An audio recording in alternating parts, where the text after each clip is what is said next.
Ladies and gentlemen, boys and girls, children of all ages, this is the greatest time of the day.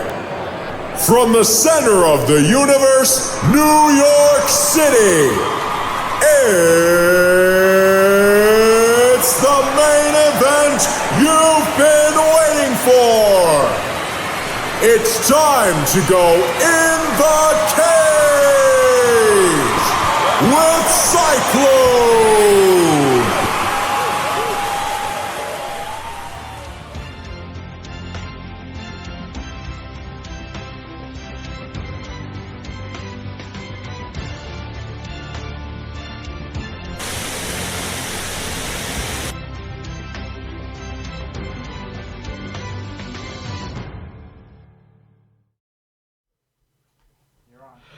And for the 35th time, your Messiah has returned.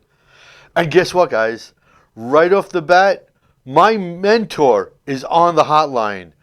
You could hear Joe Spano on SB Nation Radio every single Saturday from 4 to 7, and then on Sundays from 8 to 10. Joe, how are you? I'm doing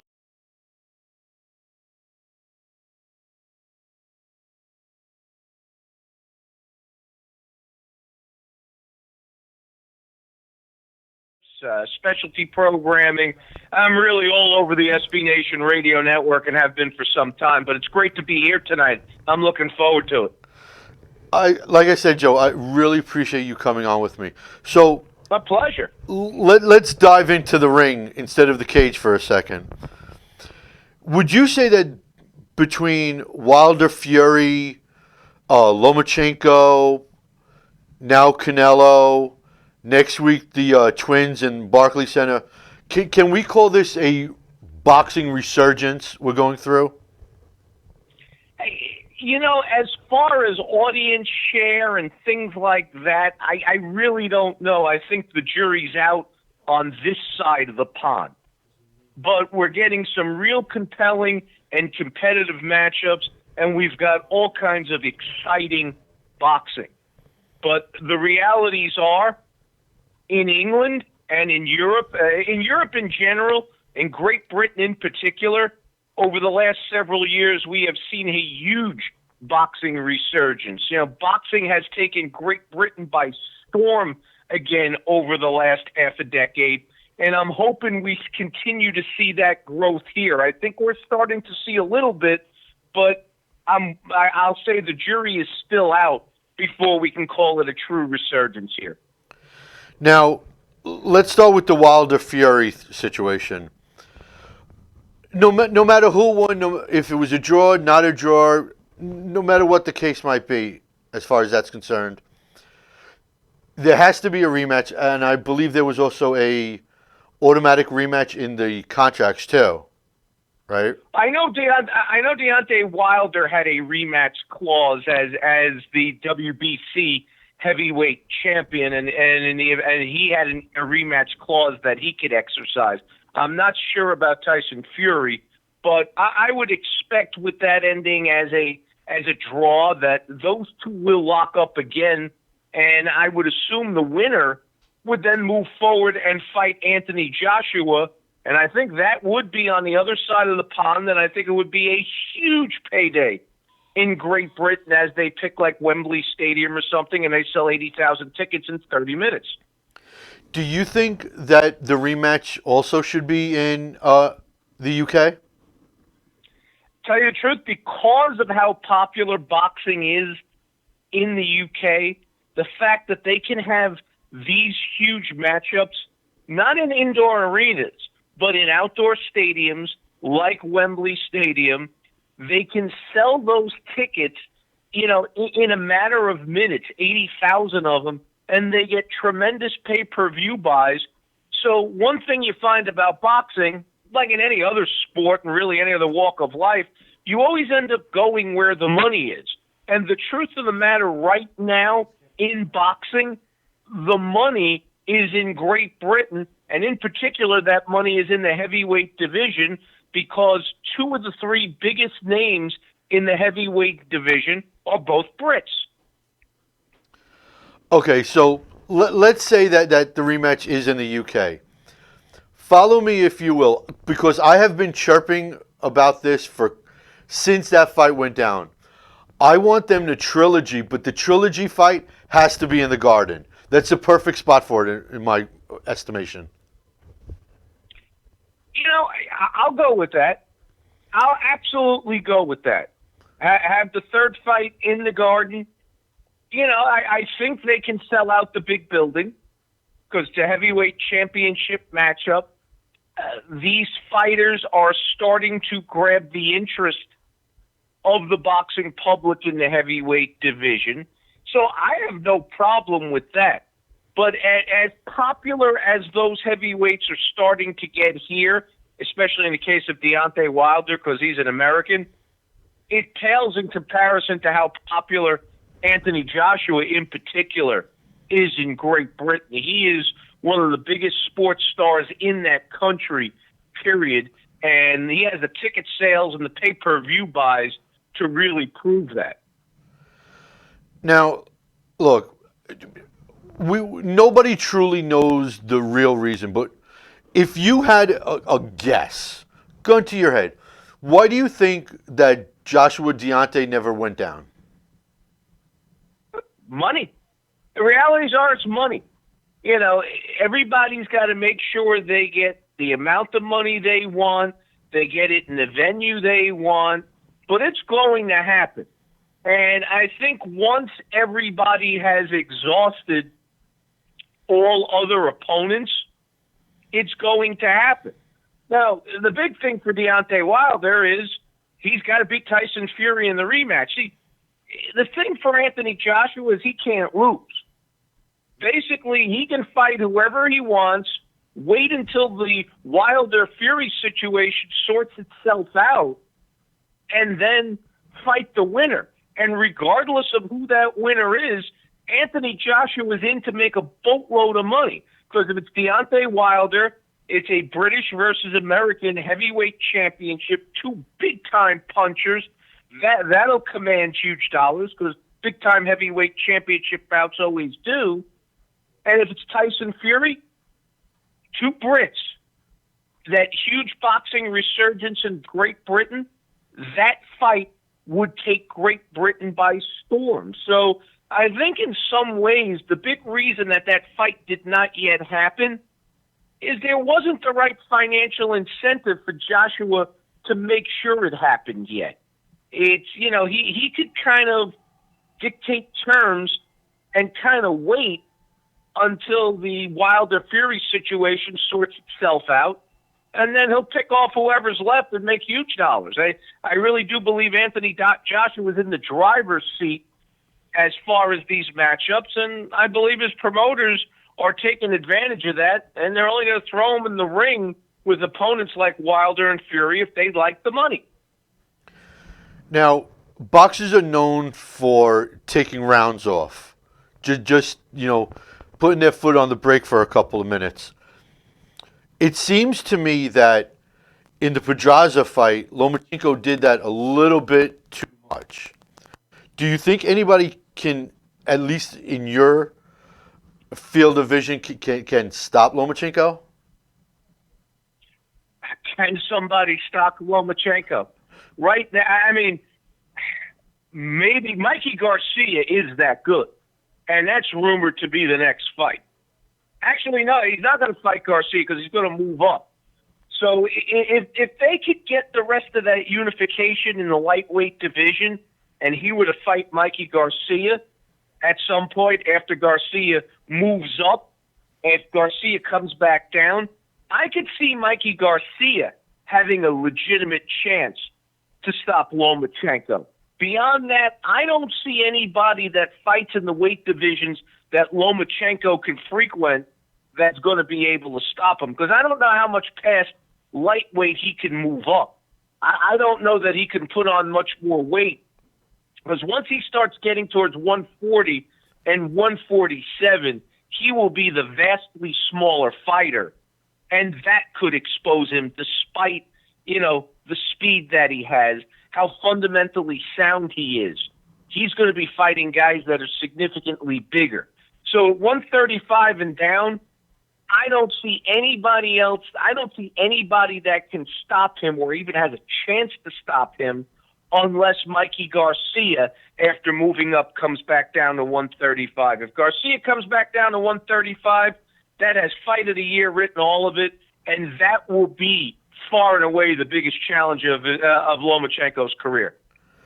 Now, they always say that someone on the way up needs, to be put through hell on earth to get to the next level. Someone needs to lose before they can win, as Mark Messier once said. Nehu, Isaac Dogbo, got schooled by basically an unnamed fighter, an unmarketable, unknown, off-the-radar fighter. Do you think this is where Neho decides to oomph up and step up to the next level with this loss?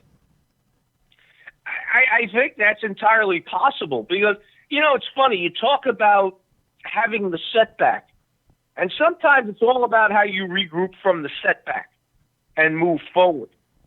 Talking about a guy losing a fight and recovering, and Lomachenko's a great example because Lomachenko came to to professional boxing has all with great amateur accomplishments, and he didn't come as a young fighter. And if you remember, very early in his career, he had the loss to Salido. Remember? Right. I think it was his second or third fight. And he learned from that loss. And he took the step forward and has now grown into the best pound-for-pound fighter in the world. So it's always interesting. How do you recover from a loss?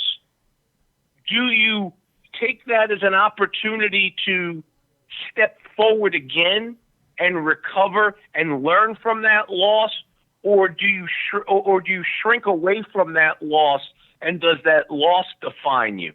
And that's really the big question. You don't know until you see this fighter get back in the ring with other world-class competition. That's the only way you know how a fighter has reacted to a loss. Someone else that could be considered, at least, I think, as far as pound-for-pound greatest is concerned right now, Canelo Alvarez. Do you think he actually takes on Danny Jacobs next? That's what I'm hearing. I mean, that's the logical step. Where else would... And I'll throw this back at you, and normally as the guest, I don't like to be doing the interviewing, but I'll throw it back at you. Where else does he go for a big payday fight and a fight that is actually going to challenge him? I don't know where else he goes, so I would think Jacobs would be the next logical opponent. Win, lose, or draw, do you think he ever trilogies against Triple G?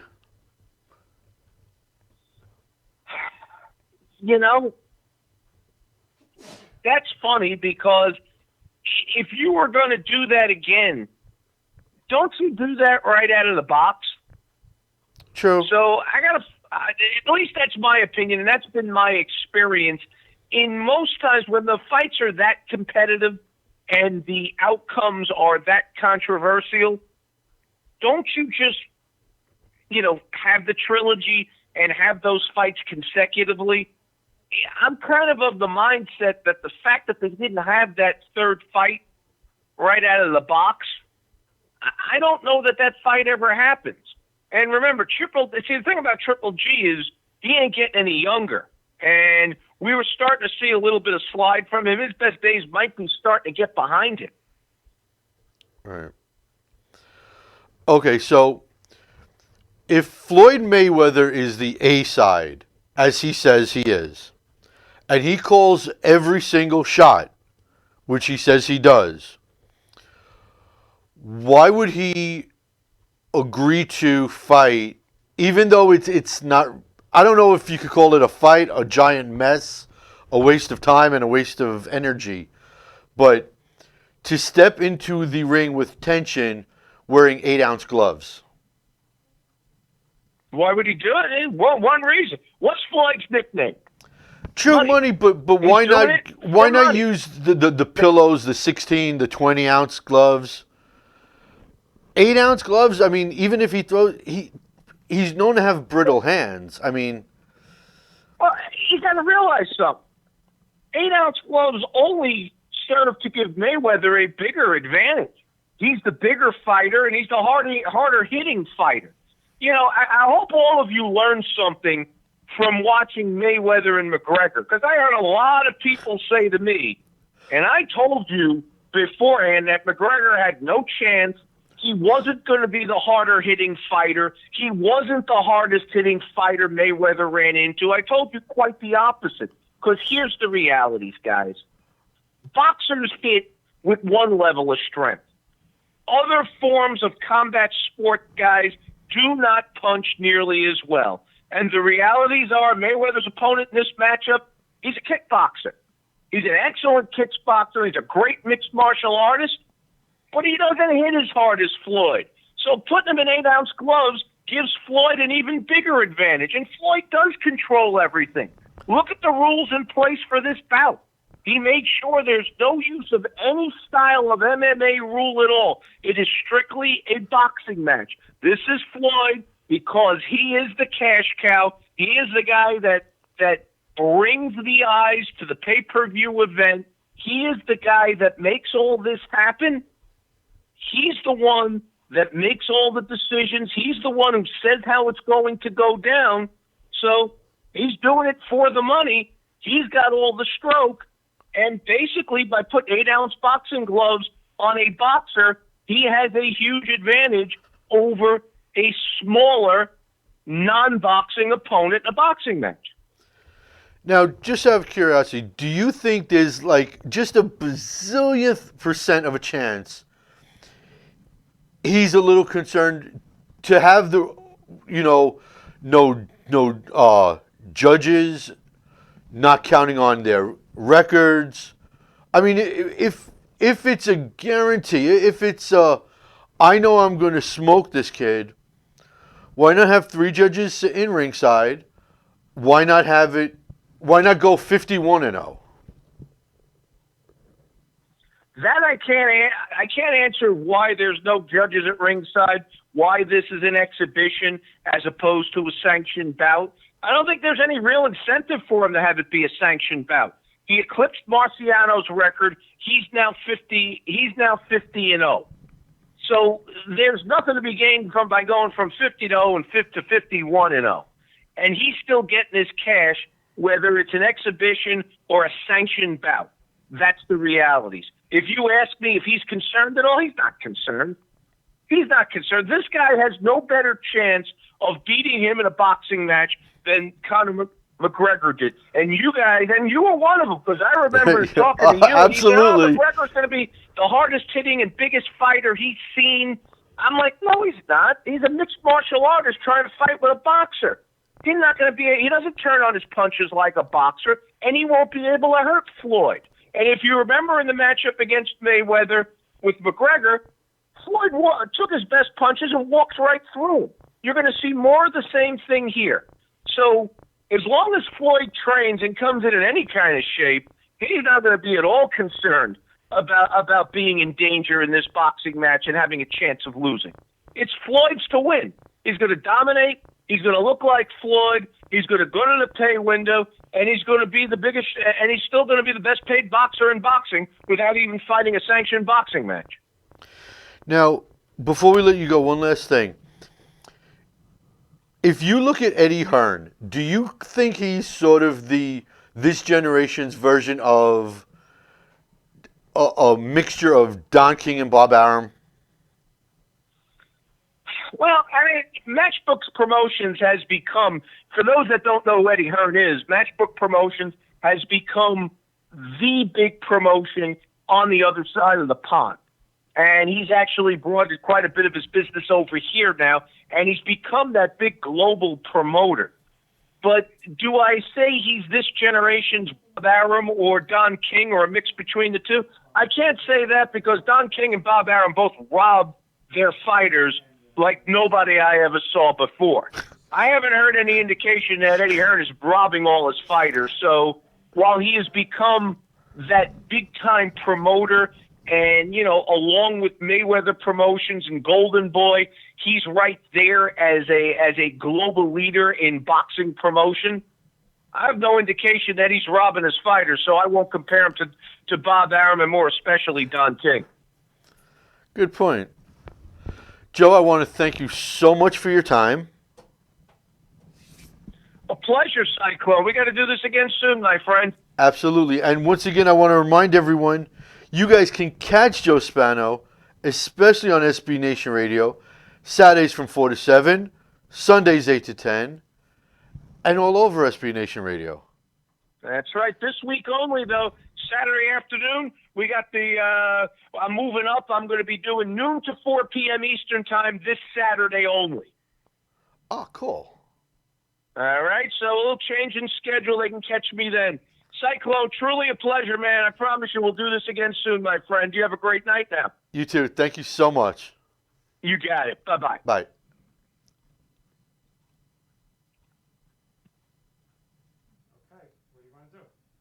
Guys, guess what?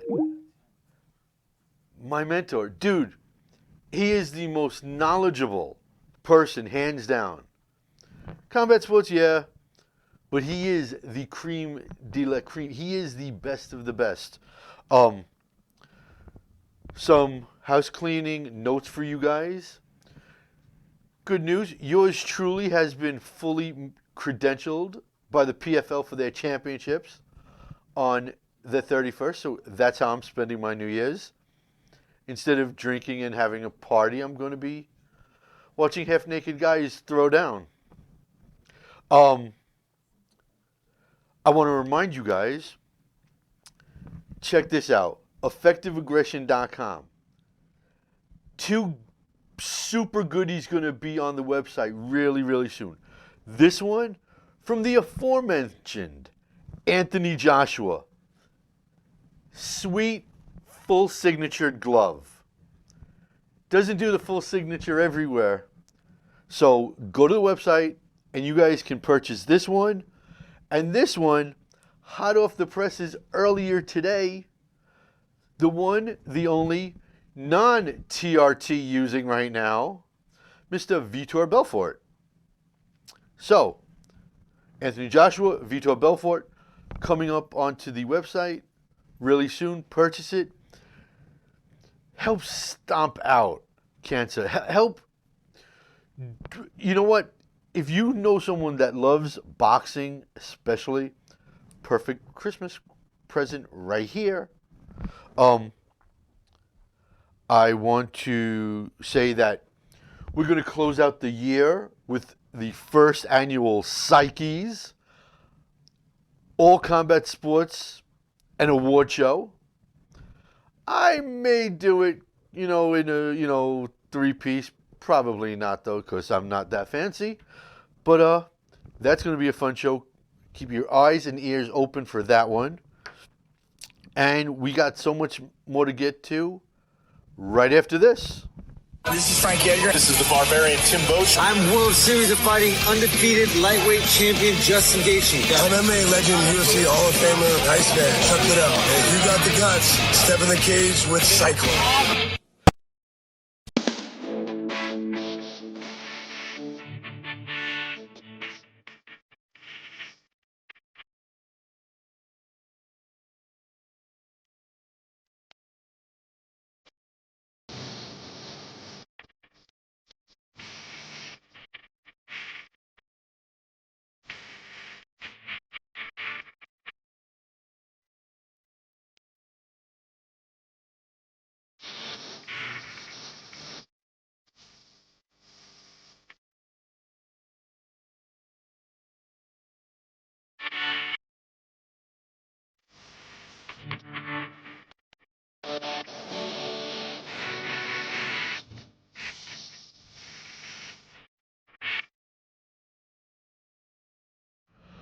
All right, we had such a such a filled weekend this past weekend of combat sports. It was insane. Bellator 212 and 213, and that's something that Bellator is supposedly going to be doing a lot more often, having shows on Fridays and Saturdays. I don't know, that's cutting it kind of thin. You know, we talk about the UFC having too many cards. Bellator doing back-to-back nights, that's a bit rough. That's rough on their staff. Forget about people like me. Forget about people like you. Their staff, that's really hard. Especially when it's on opposite sides of the world, you know, there's really no way to get from, unless you know, do like an IG Magini sort of thing, but there's no real way to get to the other side of the planet that fast. The Gracies, Robson Gracie Jr. getting his first MMA victory in his first MMA fight. Then Neiman on Saturday, moving on, beating Ed Ruth. Holy smokes. First of all, in the welterweight Grand Prix, that was the one fight where, dang, you can't lose no matter who you pick. Two undefeated massive fighters just throwing down. And the fact that Neiman was able to beat Ed Ruth, I mean, it was your classic grappler against wrestler, and wow. Look, I think Ed Ruth is going to bounce back. This is just a little speed bump, you know, a little pimple on his road to success, road to the Hall of Fame one day. Now, AJ McKee becoming 13-0. What can we say? A title shot has to be in the cards for him. There's no two way. Scott Coker said, maybe. No way, Scott. It has to happen. AJ McKee needs to face Patricio Pitbull, who, by the way, Joe Spano isn't really too much of a fan of the Pitbull brothers. I should have brought that up to him. And here's the thing. As AJ McKee is rising up, so is Aaron Pico and their teammates. And this is one thing that always bothers me, where teammates won't fight each other. Look, the end game in combat sports is a championship strap that you put on the shoulder, put around the waist, no matter where you put it. Not fighting a teammate is, I don't know. I just don't know. It's different if it's like a Valentina Shevchenko and her sister and Antonina. You know, Vladimir and his brother promised their mom that they would never fight. It's one thing if they're brothers or sisters. Okay, fine. Teammates, nah. When it comes down to it, you can fight a teammate, at least as far as I'm concerned. Michael Chandler, for the third time, becoming lightweight champion, getting that belt back from Brent Primus. That was, if you can put into the dictionary what a fight should be, it was that Michael Chandler fight against Brent Primus. He was spot on, perfect. Everything, every shot thrown was concise. No wasted energy. Just did what he had to do to get that strap belt back. And funny enough, now that Bellator's in the business of doing cross promotions, they asked him post-fight, who would you want to fight next? And he goes and throws out the name of Khabib. I don't see the UFC ever cross-promoting at all, ever. But Khabib against Michael Chandler, that's almost as good as if Bader would fight DC now. Lyoto Machida, the Dragon, winning his Bellator debut, saying now that he wants a title shot against Mousasi. And Mousasi, this is how smart and how badass Gegard Mousasi is. 2 months ago, I think it was, about 6 weeks to 2 months ago, he said that one day soon he's going to fight Lyoto Machida. and he wants extra drug testing just in case Leota goes back on the breakfast of champions, if you will. No USADA and Bellator. I don't know if he's going to be cool with that. The last Fox card ever for the UFC, as of January 1st, become property of ESPN and ESPN Plus. They left on a pretty good card. No really big disappointments on that card. Charles Oliveira taking out Jim Miller. And you have to now think, is Jim Miller just a gatekeeper? Is this the point in time for Jim Miller where he can't hang with the big boys anymore? And not that Charles Oliveira is a big boy, but Charles's rocket is going up and Jim's was stagnant and now starting to take that downward slide. So might be a gatekeeper now. I don't know. Barboza destroying, just wrecking Dan Hooker. And these are one of those type of fights where you have to say Dan Hooker's corner should have thrown in a towel. Absolutely should have.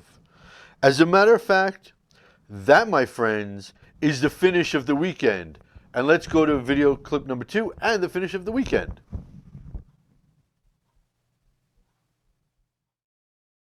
Boom, left hook. Again, right hand. Boom. It just kept going and going and going. But a little bit earlier.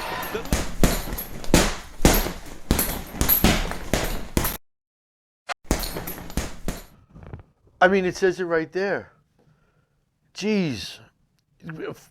Here's the thing about combat sports athletes, more than any other sport. They keep going. They are true freaking warriors, okay? Dan was busted up all over the place and just kept coming. And then apparently after the fight, he sat in the back because, first of all, he refused to be helped out of the cage, walked out on his own. Then he tells Dana he's sorry because he disappointed everyone.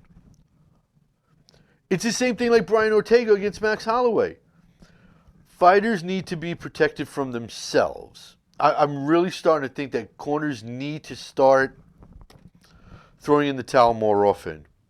And now, let's go to that other clip where Joaquin Silva just wrecked New York's own Jared Gordon. Boom, left hook. Again, right hand. Boom. It just kept going and going and going. But a little bit earlier, the left hook landed right on the tip of the chin and hurt Jared Gordon. And when you're laboring, when you're tired, when your legs hurt a bit, you have to stand in front of a guy that's as powerful as Joaquin Silva. It's asking for trouble. Wow. That's a pounding. That is a pounding. Guys, guess what? Number one, pretty please, click share. Check out CycloneComedy.com. Check out Psyche Prods on Facebook. Head over to Effective Aggression. Gloves like this, so many gloves signed by athletes, celebrities, you name it, we got it, and the money goes to charity.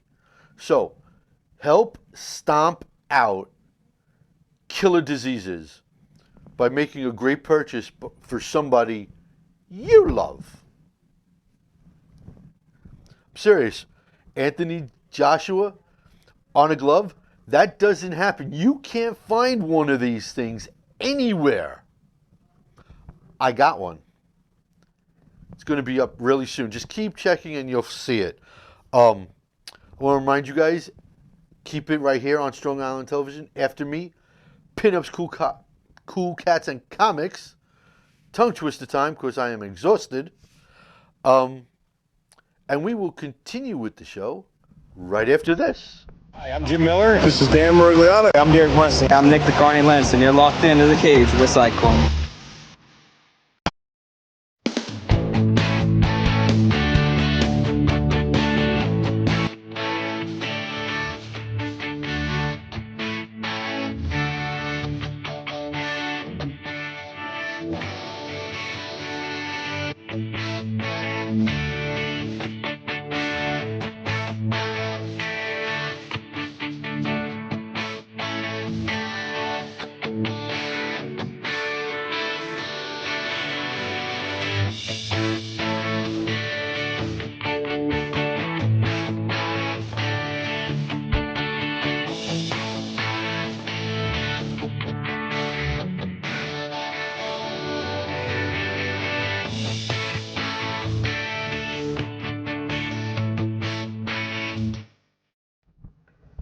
As I'm doing some house cleaning here, some more breaking news for you guys. You know how I'm always talking to you guys about One Championship and how freaking great that organization is? Well, guess what? Chatri has signed an exclusive deal to be on Ted Turner's networks, TNT, here in the States, starting in January, which means everyone who loves DJ, everyone who loves Sage Northcutt, everyone who loves Eddie Alvarez can now watch them because they're going to be on TNT right here in the U.S. And this way now you can expand and watch everybody else at One Championship. And I'm telling you, you guys are going to be impressed beyond belief. That the guys there are phenomenal. They're just under everybody's radar. Another piece of TV news, flying underneath the radar. I'm sure most of you don't know this just yet. We all know how the UFC is going to ESPN and ESPN Plus, right? There's a tiny little loophole. And I figured this out, and I found this out the other day by accident. Starting in January of 2019, the majority of the UFC cards are no longer on Saturday nights. Nope. They are on Sunday nights. I don't know how I really feel about that because, first of all, you get into a routine of Saturday, watching a card, writing your articles, preparing for your show for Monday. Now with the card being on Sunday night, got to wake up early Monday morning. Ooh. And I don't understand why they're doing it. And it seems, look, the Bellator and UFC have clashed on the same night a couple of times. As we all know, January 26th, they were supposed to do it again, just 10 miles apart in California. UFC cancels 233 because, quite frankly, they couldn't get a good enough card. Bellator rules the night on the 26th of January, which honestly they should, because Fedor against Bader is a fight everyone on this planet should go watch. Does the GOAT, Fedor, pick up another title? Does Bader become a champ? And then, of course, he's going to have to relinquish the light heavyweight. And like I said, I'd love to see Bader against DC right now. That's something I'd like to see, but honestly, it's never going to happen. At least not in a Bellator and a UFC. Maybe in some like grappling tournament or some wrestling tournament. It's the only place I think that would happen. If you guys remember, a couple of weeks ago, we had the truth on Mike Jackson, of kicking CM Punk's buttocks, Mike Jackson. I asked him specifically, what does he think about Sabino Mazo? And hello, Brandon, don't do anything you're going to regret. Don't write anything you're going to regret, Brandon. But I asked Mike Jackson what he thought about Sabino Mazo's chances of heading to the UFC and how would she handle the competition here. Well, the Colombian queen, Miss 6-0, Miss 21-year-old former beauty pageant winner, is now going from the LFA to the UFC. I don't want to pat myself on the back, basically because I can't reach my back. But I did call the shot. I called it a couple weeks ago when Mike Jackson was on. Guess you could say I know talent when I can see it. Anyways, you know what else I know? I know you guys are going to have to keep it right here after me for Pinup Cool Cats and Comics. Check out CycloneComedy.com. Check out Psyche Prods on Facebook. Again, EffectiveAggression.com. Pick up some gloves. Pick up. There's a lot of really great clothing lines on the site too. Get yourself a nice shirt. Get yourself a nice hat. Get something for your loved one, if you have a loved one. Click share, which is the most important thing right now. Go like this. Click. Brandon, click share. Click share, Mr. Coo. And most of all, we will start wrapping this big shing-ding party up right after this. I'm Dennis Bermudez. Hi, I'm Creepy Ian McCall. Yo, I'm Kelvin Gastelum. This is Mark Goldberg. Yo, I'm the world's most dangerous man, Hall of Famer Ken Shamrock, and you're getting tapped out in the cage with Cyclone.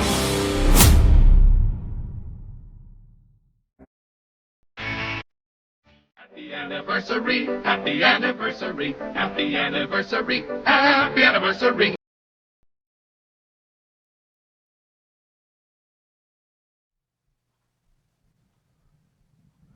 So, on this day in MMA history, just two things happened. Steve Cazzola was born 30 years ago today. And 50 years ago today, the one, the only, not me, the one, the only, the Iceman, Chuck Liddell. Let's not talk about what happened a couple weeks ago with Mr. Liddell. But Chuck Liddell was born 50 years ago today. Happy birthday, Chuck. And, of course, happy birthday, Steve Cazzola. So those are the only things that went down on this day in MMA history. Now, raffle time. As always, 2 questions get answered, 1 person wins. Question number 1 that's getting answered is number 1, Kenny Hodgkins. Do you think AJ McKee would be in the title picture if he was in the UFC? Well, look. Abso-freaking-lutely. There's your answer. There's your short answer. Abso-freaking-lutely. Look, 13-0, he is smoking everybody like a $2 blunt. Okay? If he was at featherweight, I could see him taking out Max Holloway. I think he could take out Jose Aldo at this point in his career. I think he could take out Frankie Edgar. I think he blows through Jeremy Stevens. And here's the deal. AJ said that after he wins the Bellator featherweight title, he wants to go up to lightweight. So if you think AJ McKee is lightweight in the UFC, it would be fun, him against Tony Ferguson. It would be interesting as hell, him against Khabib. But would he be in the title picture? Yes, absolutely. And let me just write down that you are heads, Kenny. And question number 2 that's going to be answered is numero 5. Brian Haran, you are tails. Your question, who was the most dominant fighter in 2018? Really, Brian? Who was the most dominant? Look, DC became champ. Khabib, no matter what you want to say about Conor, Khabib continue to torture people. AJ McKee took people out. Edward Foyang in one championship continued. There are so many great fighters, and that leads me to a little bit of a plug and a reminder. Keep tuned on Psyche Prods on Facebook. Keep your eyes on that page, because between Christmas and New Year's, the Psyche Awards, the first annual Psyche Awards. And then I'll go into more detail of who the dominant fighter is, but there's so many to choose from, Brian. I'll go with DC, but hell, Israel Adesanya tore through people. You put Israel in that group. I don't know. So, Kenny's heads, Brian's tails, and this is my Japanese quarter. And the winner is going to be, whoa, almost dropped it. It is heads, Kenny Hodgkins. Guess what? You win. And since you are building up a tab, your prize will be in the tab. Brian Horan, consolation prize, I'm taking a shot for you. And don't worry, it's not iced tea, it's half and half. Half tea, half lemonade. I know, Brian, you're probably like flipping out the screen right now. Relax. Don't blow a blood vessel in your brain. What else did I want to get to? One more plug, shall we? How about that? Effective Aggression. Seriously, guys. Great clothing lines. There is an insane amount of great signed gloves. Especially this one. This Anthony Joshua one is sweet. As a matter of fact, you really can't beat a full sig out of Anthony Joshua because he doesn't come to the States. I want to thank Joe Spano. Remember, check out SB Nation Radio. Joe, I appreciate you. Kenny, congratulations on winning. And you know what? One more treat. We're going to do a dream fight since we haven't done one in like forever. So I'm picking out two numbers out of my bag just to make sure you guys don't think I do it two at one time. I do it two separately. And let's pull this one out. All right, 59 and 95. That's two nice numbers. On the list, 59 and 95. 9 and 95 should be the next page. Wow, look at that. Patricky Pitbull of the aforementioned Pitbull Brothers. Let's say 59.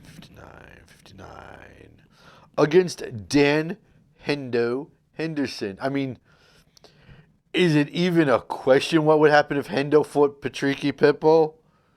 Seriously. That's just devastating. First round easy, right? I mean, Hendo comes, well, you know what? Now that I'm thinking about it, Patricky's pretty slick, but I don't think he could take Hendo down. Just too big, just too powerful, just a monstrous guy. Can't take Hendo down. Hendo smashes him and then drops an H-bomb. Now, like I said, keep your eyes peeled for the first annual Psyche Awards. And until we meet next, which will be in 2019, God, 2018 just flew on by. Ladies and gentlemen, I am Cyclone saying, just because you're not an athlete doesn't mean you can't be an athletic supporter. Bye-bye.